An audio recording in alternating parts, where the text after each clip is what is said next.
नमस्कार दोस्तों, स्वागत है आपका अपने YouTube चैनल जीके मुकेश लोचन में। दोस्तों, आज हम बात करेंगे आमेर रियासत व इससे संबंधित महत्वपूर्ण प्रश्नों की। तो दोस्तों, जिसने भी चैनल को सब्सक्राइब नहीं किया है वो चैनल को सब्सक्राइब करे तथा बेल आइकन को दबाना ना भूले, ताकि जब भी कोई नया वीडियो आए तो उसका आपको एक नोटिफिकेशन मिल जाए। बात करूँ दोस्तों आमेर रियासत के पहले क्वेश्चन की, तो पहला क्वेश्चन है दोस्तों, ढूंढाड़ राज्य में कच्छावा वंश की नींव किसने रखी थी? ऑप्शन है आपके पंचन देव, दुल्ले राय, स्वाई माधो सिंह या पृथ्वीराज। तो दोस्तों, ढूंढाड़ जो राज्य है, ढूंढाड़ बोला जाता है दौसा और जयपुर, यानी जयपुर व दौसा का जो भाग है उसे ही ढूंढाड़ क्षेत्र कहा जाता है। और ढूंढाड़ में कच्छावा वंश की जो नींव रखी गई है वो दुल्ले राय द्वारा रखी गई है। लगभग 1137 ईस्वी में दुल्ले राय ने कच्छावा वंश की नींव रखी थी। और दुल्ले राय का बचपन का जो नाम मिलता है हमें, वो मिलता है तेजकरण। तो इसका राइट आंसर हो जाएगा दोस्तों दुल्ले राय। दोस्तों, अगला क्वेश्चन है, राजपूतों के किस वंश ने जयपुर रियासत पर शासन किया था? आपके ऑप्शन है सिसोदिया, कच्छावा, हाड़ा या राठौड़। आपको पता है सिसोदियों ने शासन किया था मेवाड़ में। हाड़ा ने शासन किया था कोटा बूंदी में, हाड़ौती क्षेत्र में, कोटा बूंदी। राठौड़ ने शासन किया था मारवाड़ में, बीकानेर है, जोधपुर है, किशनगढ़ है, इन क्षेत्रों में। और जयपुर में शासन किया था कच्छावा वंश ने। तो इसका राइट आंसर हो जाएगा कच्छावा वंश। दोस्तों, अगला क्वेश्चन है कि किस कच्छावा शासक ने आमेर को अपनी राजधानी बनाया था? ऑप्शन है आपके दुल्ले राय, मान सिंह प्रथम, कोकिल देव या पृथ्वीराज कच्छावा।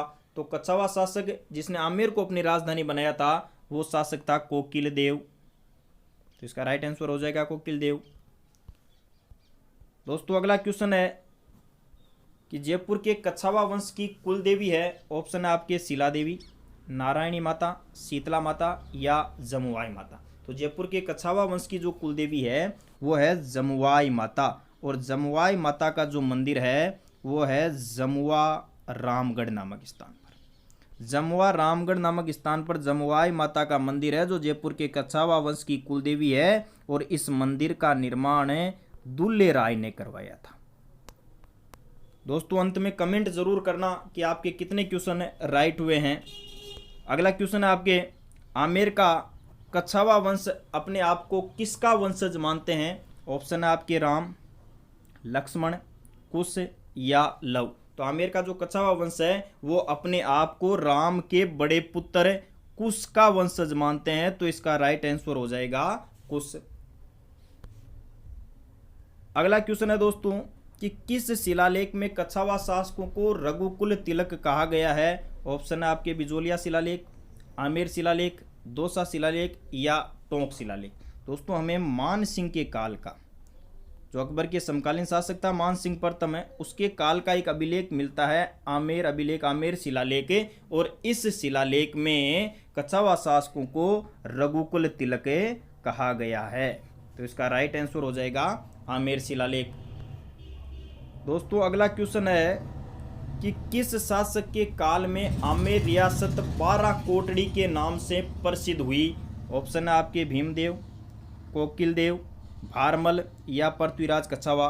तो दोस्तों, ध्यान रखना, पृथ्वीराज जो कच्छावा है उसके काल में आमेर रियासत 12 कोटड़ी के नाम से प्रसिद्ध हुई थी। पृथ्वीराज जो कच्छावा था उनके 12 पुत्र थे, और उन 12 पुत्रों में विवाद न हो तो आमेर को 12 भागों में विभाजित कर दिया गया था, उसे ही 12 कोटड़ी कहा जाता है। तो इसका राइट आंसर हो जाएगा दोस्तों पृथ्वीराज कच्छावा। दोस्तों, अगला क्वेश्चन है कि खानवा युद्ध में किस कच्छावा शासक ने राणा सांगा की सहायता की थी? आपके ऑप्शन है पृथ्वीराज, मान सिंह, रतन सिंह या भारमल। तो खानवा युद्ध में राणा सांगा की सहायता, देखो दोस्तों, खानवा का जो युद्ध लड़ा गया था वो लड़ा गया था 17 मार्च 1527 को राणा सांगा और बाबर के मध्य ये युद्ध लड़ा गया था। और आमेर की तरफ से इस युद्ध में भाग लिया था पृथ्वीराज ने। तो इसका राइट आंसर हो जाएगा पृथ्वीराज। और दोस्तों, इसी युद्ध में पृथ्वीराज जो कच्छावा है वो लड़ते हुए वीर गति को प्राप्त हो गए थे।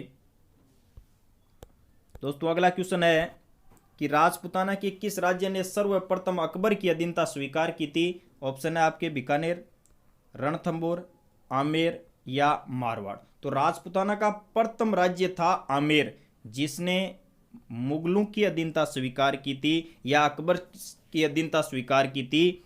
वो शासक था भारमल। भारमल ने 1562 ईस्वी में अकबर की अधीनता स्वीकार की थी। तो राइट आंसर हो गया दोस्तों आपके आमेर। अगला क्वेश्चन है दोस्तों, अकबर ने राजपूताना के किस राजा को अमीर उल उमरा की उपाधि प्रदान की थी? ऑप्शन है आपके मान सिंह, भगवंत दास, बिहारी मल या भारमल, स्वाई जय सिंह। तो दोस्तों ध्यान देना, अकबर ने अमीर उल उमरा की जो उपाधि है वो बिहारी मल या बिहारी मल को ही कहा जाता है भारमल।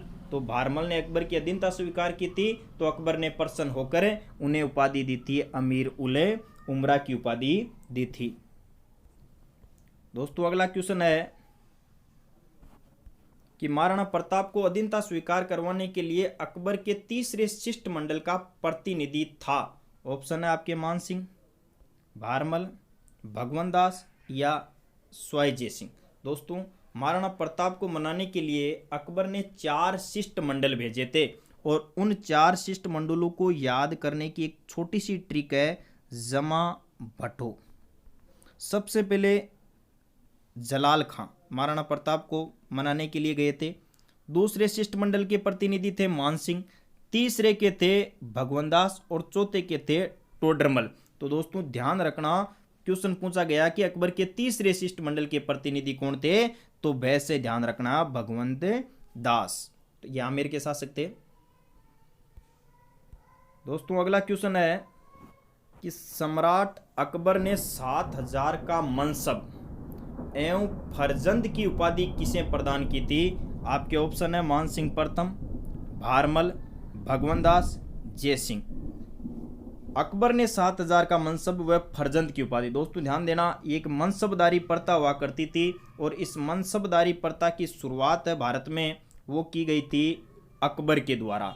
और अकबर ने मान सिंह जो प्रथम था आमेर का शासक है, उसे 7000 का तो मनसब दिया था और फरजंद की उपाधि दी थी। फरजंद का मतलब होता है दत्तक पुत्र, दत्तक पुत्र की उपाधि दी गई थी और इन्हें 7000 का दिया गया था मनसब। तो राइट आंसर हो जाएगा दोस्तों आपका मान सिंह प्रथम।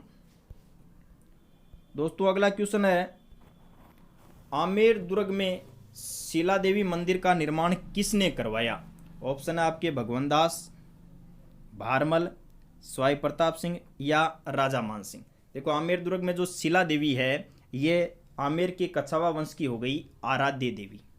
अभी हमने बात की थी कुल देवी की, तो जमुआई माता तो इनकी कुल देवी है आमेर रियासत के शासकों की, और शिला देवी है इनकी आराध्य देवी। और इस आराध्य देवी की जो मूर्ति है, शिला देवी की मूर्ति, ये राजा मान सिंह लेकर आया था पूर्वी बंगाल से।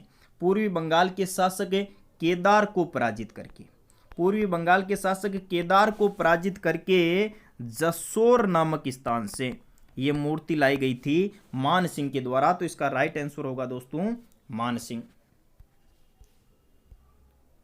दोस्तों अगला क्वेश्चन है, अकबर द्वारा मान सिंह को निम्नलिखित में से किन मुगल प्रांतों का सूबेदार नियुक्त किया गया था? काबुल का, बिहार का, बंगाल का, गुजरात का। ध्यान देना, अकबर द्वारा मान सिंह को मुगल प्रांत सौंपे गए थे, उनकी सूबेदारी दी गई थी, वो प्रांत थे, गुजरात नहीं था दोस्तों, इनमें केवल गुजरात नहीं था, काबुल दिया गया था, बिहार दिया गया था और बंगाल दिया गया था। तो ऑप्शन 1 2 3 तो एम में नहीं है, ब 1 2 3। तो दोस्तों इसका राइट आंसर हो जाएगा 1 2 3, काबुल, बिहार और बंगाल। तो ब इसका राइट आंसर हो जाएगा दोस्तों अगला क्वेश्चन है कि राजपूताने का वह शासक जो सर्वाधिक समय तक मुगलों की सेवा में रहा। आपके ऑप्शन है राय सिंह, भगवंत दास, मोटा राजा उदय सिंह या राजा मान सिंह।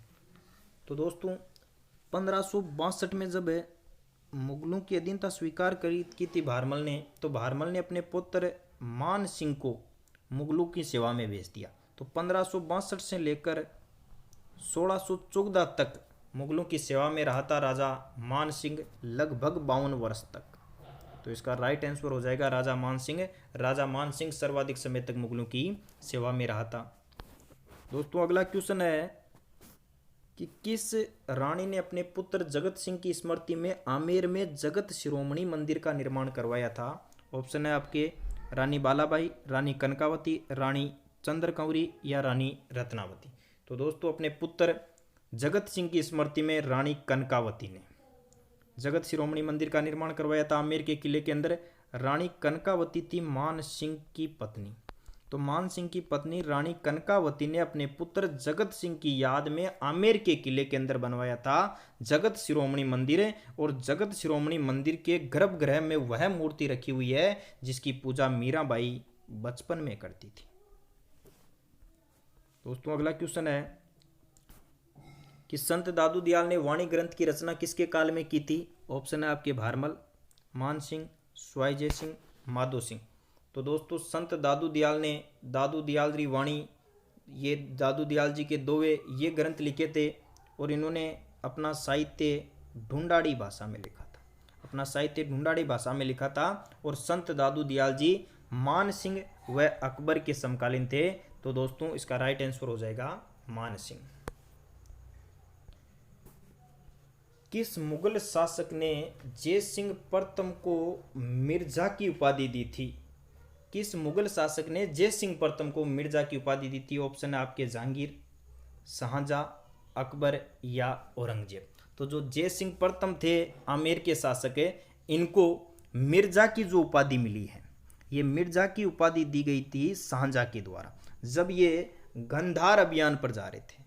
गांधार अभियान पर जाते समय शाहजहां ने जय सिंह को दी थी मिर्जा की उपाधि। तो इसका राइट आंसर हो जाएगा शाहजहां। दोस्तों अगला क्वेश्चन है कि मिर्जा राजा जय सिंह किस कवि को प्रत्येक दोहे की रचना के लिए एक सोने की असरपी देता था? ऑप्शन है आपके धूरसा आडा, चक्रपाणी मिश्र, राम कवि या बिहारी लाल। तो दोस्तों मिर्जा राजा जय सिंह प्रत्येक दोहे पर एक स्वर्ण मुद्रा जो दी जाती थी वो बिहारी लाल को देते थे। तो बिहारी जो लाल है इन्होंने बिहारी सत से ही लिखी। तो मिर्जा राजा जय सिंह के दरबारी कवि थे बिहारी मल, और बिहारी मल को प्रत्येक दोहे पर मिर्जा राजा जय सिंह एक स्वर्ण मुद्रा देते थे, एक सोने की असरपी देते थे। तो राइट आंसर हो जाएगा दोस्तों बिहारी लाल। दोस्तों अगला क्वेश्चन है वह कछावा शासक जिसने 1665 ईस्वी में मराठा शासक छत्रपति शिवाजी के साथ पुरंदर की संधि की थी? ऑप्शन है आपके स्वाई जय सिंह, मिर्जा राजा जय सिंह, राजा मान सिंह, स्वाईश्वरी सिंह। दोस्तों पुरंदर की संधि हुई थी जून 1665 में। जून 1665 में यह संधि हुई थी छत्रपति शिवाजी और मिर्जा राजा जय सिंह के मध्य। तो इसका राइट आंसर हो जाएगा मिर्जा राजा जय सिंह। दोस्तों अगला क्वेश्चन है कि जय सिंह द्वितीय को किस मुगल शासक ने सवाई की उपाधि दी थी? ऑप्शन है आपके बहादुर शाह, शाहजहां, औरंगजेब और अकबर। तो जय सिंह जो सेकंड थे आमेर के शासक है, इनको किस मुगल शासक ने सवाई की उपाधि दी थी? औरंगजेब ने। दोस्तों ध्यान रखना सवाई की जो उपाधि है ये औरंगजेब के द्वारा दी गई है, और जय सिंह प्रथम को मिर्जा की उपाधि है वो शाहजहां के द्वारा दी गई है। तो इसका राइट आंसर हो जाएगा औरंगजेब। दोस्तों अगला क्वेश्चन है राजपुताने का एकमात्र शासक जो 7 मुगल शासकों के समकालीन था। ऑप्शन है आपके मिर्जा राजा जय सिंह, स्वाई जय सिंह, स्वाई प्रताप सिंह, स्वाई ईश्वरी सिंह। तो दोस्तों 7 मुगल शासकों के समकालीन शासक हुआ करता था स्वाई जय सिंह। स्वाई जय सिंह के समय काल की मैं बात करूं तो ये समय था इनका 1699 से लेकर 1743 तक, और इस समय में भारत में 7 मुगल शासक हुआ करते थे। बात करूं मैं इन 7 मुगल शासकों की तो ये 7 मुगल शासक थे। औरंगजेब है, बहादुर शाह प्रथम है, जहांदर शाह है, फरखुर शेर है, रफीउल दौला है, रफीउल दरजात है और मोहम्मद शाह रंगीला। इन 7 शासकों के समकालीन थे आमेर या जयपुर के शासक स्वाई जय सिंह। दोस्तों अगला क्वेश्चन है निम्नलिखित शासकों में अश्वमेध यज्ञ संपन्न कराने वाला शासक था सवाई जय सिंह, महाराणा सांगा, राव मालदेव या राव चंद्रसेन। तो दोस्तों अश्वमेध अंतिम हिंदू राजा जिसने अश्वमेध यज्ञ करवाया वो अश्वमेध यज्ञ कराने वाले शासक थे सवाई जय सिंह। अश्वमेध यज्ञ का मतलब है साम्राज्य विस्तार के लिए राजा एक घोड़ा छोड़ता था, वो घोड़ा जहाँ जहाँ भी घूमता था वो क्षेत्र उस राजा के अधीन हो जाता था। तो अंतिम हिंदू राजा सवाई जय सिंह था जिसने अश्वमेध यज्ञ करवाया था। दोस्तों अगला क्वेश्चन है कि सवाई जय सिंह ने अश्वमेध यज्ञ करवाया था, इस यज्ञ का पुरोहित कौन था, यानी यज्ञ कराने वाला व्यक्ति कौन था? जगन्नाथ, पुंडरीक विठल, पुंडरीक रत्नाकर, मुरारी दान। तो सवाई जय सिंह ने जो अश्वमेध यज्ञ करवाया था उस यज्ञ का जो पुरोहित था वो था पुंडरीक रत्नाकर, पुंडरीक रत्नाकर। दोस्तों अगला क्वेश्चन है सवाई जय सिंह द्वारा निर्मित वेधशालाएं जंतर मंतर निम्न में से किस शहर में नहीं है? ऑप्शन है आपके दिल्ली, मथुरा, उज्जैन या भोपाल। दोस्तों मैं बात करूं सवाई जय सिंह की वेधशालाओं की, तो सवाई जय सिंह ने 5 सौर वेधशालाओं का निर्माण करवाया था। ये 5 स्थानों की मैं बात करूं तो एक तो हो गया दोस्तों जयपुर, दूसरा स्थान है दिल्ली, तीसरा स्थान दोस्तों मथुरा, मथुरा के अलावा बनारस और बनारस के अलावा उज्जैन। इन 5 स्थानों पर सवाई जय सिंह ने बनाई थी सौर वेधशालाएं। बात करूं जयपुर की तो जयपुर वाली जो सौर वेधशाला है ये तो है सबसे बड़ी, और दिल्ली वाली जो है वो है सबसे प्राचीन। तो भोपाल जो जगह है इस स्थान पर सवाई जय सिंह ने वेधशाला का निर्माण नहीं करवाया, तो इसका उत्तर हो जाएगा भोपाल। बाकी सभी स्थानों पर सवाई जय सिंह ने वेधशालाओं का निर्माण करवाया था। याद रख लेना जयपुर, दिल्ली, मथुरा, बनारस और उज्जैन में सौर वेधशालाएं बनाई थी। दोस्तों अगला क्वेश्चन है कि किस मुगल बादशाह ने आमेर को जीतकर इसका नाम मोमिनाबाद रखा था? ऑप्शन है आपके औरंगजेब, जहांगीर, बहादुर शाह प्रथम, मोहम्मद शाह। तो 1707 ईस्वी में आमेर को जीतकर बहादुर शाह प्रथम ने आमेर का नाम रखा था मोमिनाबाद। बहादुर शाह का वास्तविक नाम था मुअज्जम, और ये जब शासक बना था तो बहादुर शाह की उपाधि धारण करके ये शासक बना था। इसने ही आमेर को जीतकर इसका नाम मोमिनाबाद रखा था। दोस्तों अगला क्वेश्चन है जयपुर नगर की स्थापना किसके द्वारा की गई है? ऑप्शन है सवाई जय सिंह द्वितीय, मिर्जा राजा जय सिंह, सवाई प्रताप सिंह, सवाई मान सिंह। तो दोस्तों जयपुर नगर की जो स्थापना है वो की गई थी सवाई जय सिंह सेकंड के द्वारा। ये जयपुर नगर की स्थापना की गई थी और आमेर से जयपुर इन्होंने अपनी राजधानी बनाई थी। तो इसका राइट आंसर हो जाएगा सवाई जय सिंह सेकंड। दोस्तों अगला क्वेश्चन है कि जयपुर शहर की योजना किस वास्तुकार ने बनाई थी? ऑप्शन है आपके Vidyadhar Bhattacharya, Mirza Ismail, colonel James Tod, राजकुमार अल्बर्ट। तो दोस्तों जयपुर का जो डिजाइन करता, जो वास्तुकार था, जो योजना तैयार करने वाला व्यक्ति था वो था विद्याधर भट्टाचार्य। तो इसका राइट आंसर हो जाएगा विद्याधर भट्टाचार्य। दोस्तों अगला क्वेश्चन है कि मराठों के आतंक से परेशान होकर किस कछावा शासक ने आत्महत्या कर ली थी? ऑप्शन है आपके सवाई ईश्वरी सिंह, सवाई राम सिंह, मिर्जा राजा जय सिंह या सवाई माधो सिंह। तो सवाई ईश्वरी सिंह के काल में मराठों ने बार बार जयपुर पर आक्रमण किया था, तो सवाई ईश्वरी सिंह ने ईसर लाट का निर्माण करवाया था। इसी ईसर लाट से कूदकर सवाई ईश्वरी सिंह ने आत्महत्या कर ली थी। तो मराठों के आतंक से परेशान होकर इन्होंने आत्महत्या कर ली थी। सवाई ईश्वरी सिंह इसका राइट आंसर होगा दोस्तों अगला क्वेश्चन है जयपुर का कौन सा शासक बर्ज निधि के उपनाम से कविताएं लिखते थे? ऑप्शन है आपके सवाई माधो सिंह, सवाई राम सिंह, सवाई प्रताप सिंह या सवाई जय सिंह। तो बर्ज निधि के उपनाम से जो कविताएं लिखते थे वो थे शासक सवाई प्रताप सिंह। तो इसका राइट आंसर हो जाएगा सवाई प्रताप सिंह।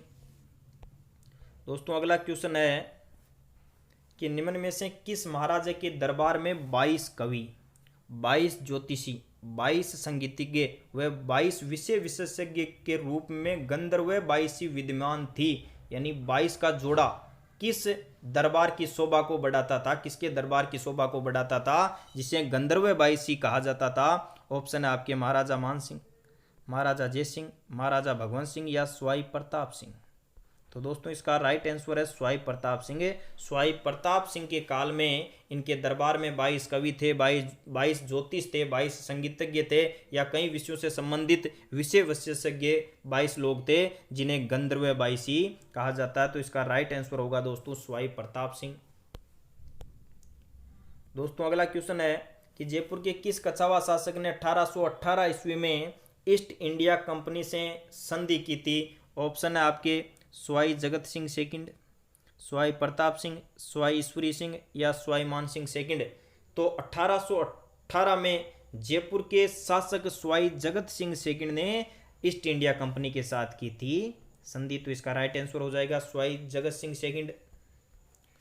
दोस्तों अगला क्वेश्चन है 1857 की क्रांति में जयपुर के किस शासक ने अंग्रेजों की सहायता की थी। ऑप्शन है आपके स्वाई जय सिंह तृतीय, स्वाई प्रताप सिंह, स्वाई माधो सिंह सेकंड या दोस्तों स्वाई राम सिंह सेकंड। तो दोस्तों 1857 की क्रांति में जयपुर का जो शासक था वो था स्वाई राम सिंह सेकंड, जिन्होंने की थी अंग्रेजों की सहायता। दोस्तों अगला क्वेश्चन है जयपुर राज्य पर शासन करने वाला अंतिम शासक कौन था, यानी जयपुर रियासत का अंतिम शासक कौन था। ऑप्शन है स्वाई मान सिंह सेकंड, स्वाई मान सिंह प्रथम, स्वाई जय सिंह सेकंड या स्वाई माधो सिंह सेकंड। तो दोस्तों एकीकरण के समय या स्वतंत्रता प्राप्ति के समय जयपुर के शासक थे स्वाई मान सिंह सेकंड। स्वाई मान सिंह सेकंड जयपुर रियासत के शासक थे, और स्वाई मान सिंह सेकंड जब एकीकरण हुआ था तो इनको एकीकरण के चौथे चरण में राज प्रमुख चुना गया था। तो इसका राइट आंसर हो जाएगा दोस्तों स्वाई मान सिंह सेकंड। दोस्तों अगला क्वेश्चन है आधुनिक जयपुर का निर्माता किसे कहा जाता है। ऑप्शन है आपके सर प्रताप सिंह, पंडित जगन्नाथ, मिर्जा इस्माइल या स्वाई जय सिंह। आधुनिक जयपुर का निर्माता है वो जो स्वाई मान सिंह सेकंड थे, उनके एक प्रधानमंत्री थे मिर्जा इस्माइल। इन्हें ही कहा जाता है आधुनिक जयपुर का निर्माता। दोस्तों अगर वीडियो पसंद आया तो लाइक कमेंट शेयर जरूर करना, चैनल को सब्सक्राइब करना, और आपके कितने क्वेश्चन राइट हुए हैं कमेंट बॉक्स में जरूर बताना दोस्तों। धन्यवाद।